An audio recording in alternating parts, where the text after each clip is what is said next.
Alright, now I want to put this array panel down the side, and I've been thinking a lot about this because it seems that it's going to be a really crucial part of the boat, and if it doesn't look right it's going to be really shocking. It's one of those eye-catcher things where if you don't get this right the whole boat's going to look crap. Now this is flashing that I've made. This is the internal piece that runs down the side. It's just been folded into shape, and the notion is once that's in place that we glue that over the top of it, strengthening the whole thing. Plus it's nicely round. I've done it in small segments, and we've also got rivets, and the rivets are clearly part of this boat. The question is, how do I get this straight? And so what I've decided to do is to use a couple of pieces of stainless, and these are beautifully straight, and the plan will be to drill the stainless and just drop it into place and put a screw through. Then when I put this on, I can pull it down to that stainless and it will keep it nice and straight. That's the plan. But many plans come undone, I find, in modelling, but I think this one should work. I've given this a fair bit of thought. It's got to be straight. Okay. However, the next question is, how do I get these to sit firmly and squarely on the side of the boat? And what I'm going to do is drill some holes in there, and I think they're about 1.2 mil. And here I've got some 1.15 mil wire. This is all welding wire. I'll just cut it into small strips, stick it into those holes and silver solder them in, drill those holes in, and voila, that'll stick there pretty solidly. I'll change my mind on that idea about drilling. Instead I've just ground at equal spaces some little slots into here, and I've obviously silver soldered one of these on. It's only going to need to be that long in the end, just to, I don't want this to fly across the, yes, things fly across the workshop far too easily. So I've now got one in that end, and once you've got one in, you can then get the next one, get it about right. One, and here is, I might turn that around and get fresh material on that. Here is number 2.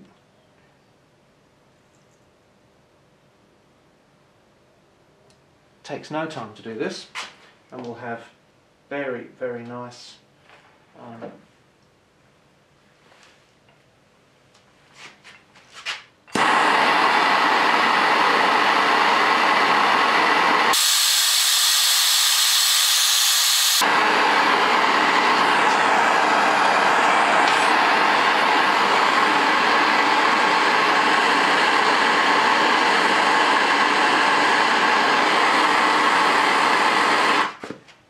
done, and so on.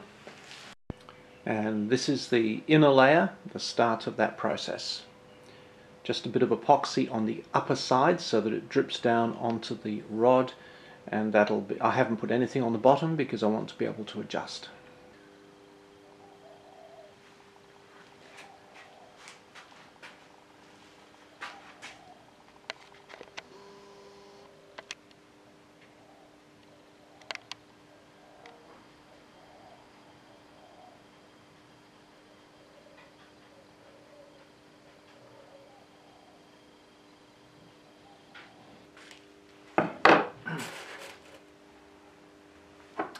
Okay, so I'm gradually putting all of these pieces onto this hull, and I've joined a lot of these together to make it a lot quicker in the lower portion of the hull. And now I'm coming to the part where this, of course, is the on-off switch, the magnetic on-off switch. and I'm just threading these around, and I think to all intents and purposes these are going to disappear.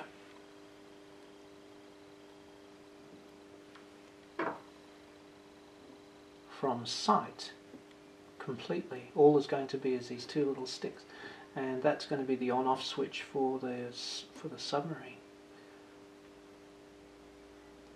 As you can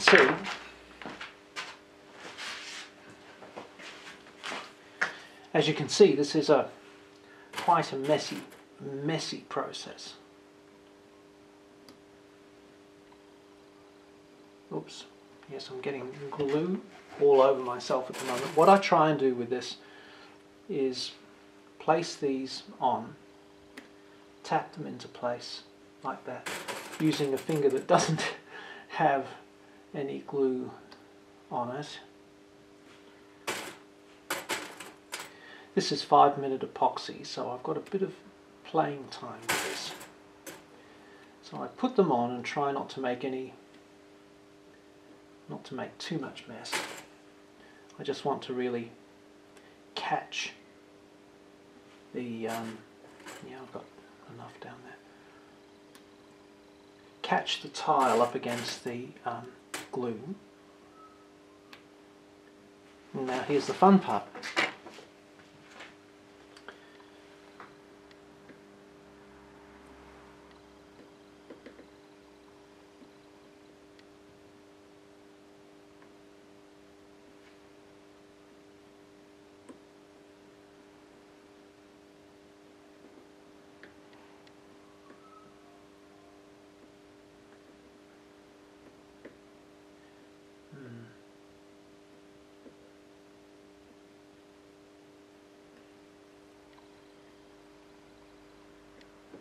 That'll be okay.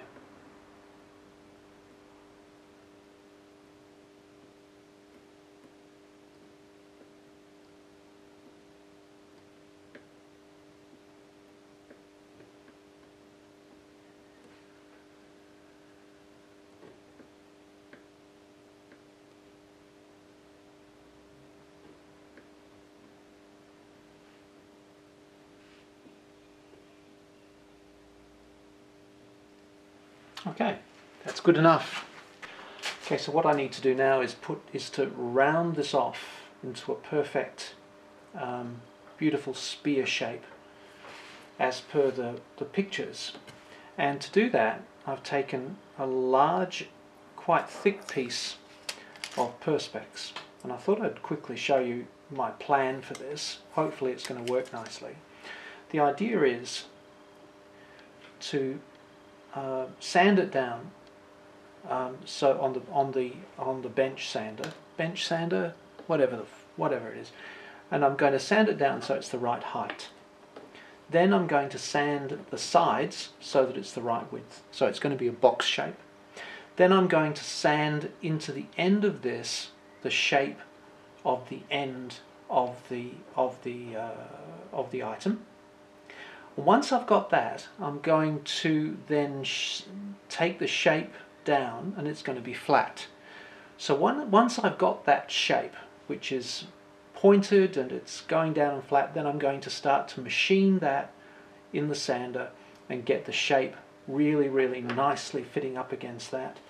And it's all going to look pretty good. At the moment, it's a bit hard to imagine, but it will happen.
Okay, as you can see, I've now put that lovely dagger piece on the front of there. I've also made this out of Perspex. This is all done on the grinder. I've finished it off with a fine file, and it's just screwed in, and you can see where the screw goes inside. Very easy to make. Once again, using Perspex. Easy peasy. This is now going to be quite a challenge. I'm still going to work out how I'm going to aerate this little issue. The other one that I'm going to work on too is just that I've added an extra piece of alfoil up there. I'm going to do the same along here, and I'm going to use a bit of artwork on there to catch these little white rings around the various hatches that sit in there. That's going to look great, but you might not believe it yet. Well, I barely believe it as well, but I've had good success with this. So also, as you can see, I've got most of these on using these longer strips, and it's taken much less time to do this. I'm just going to finish this under here, making sure that I'm leaving plenty of room for these drainage holes. I'm not following the pattern on the plan. No one ever looks under there. Sorry, I'm not the perfect one for this. I'm going to finish that along here and then turn it over, and we're going to start on the second side. I think the torpedo tubes are going to look fabulous. Okay.